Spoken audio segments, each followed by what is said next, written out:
Today we will learn how to make a score in Dino. So first, write this URL in your text box. Chrome//Dino. So first I will play the game. Oh. I out. But 1 minute, click on the 3 dots on the right side and click on More Tools and then Developer Tools. Then find the option of Console.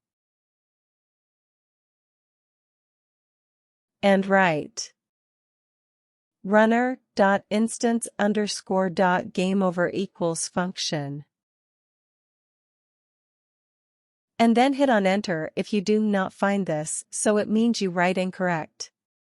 And then play. Now you see that whatever is coming in front of the dinosaur is being passed by it, i.e., it is not colliding. Enjoy and make high score.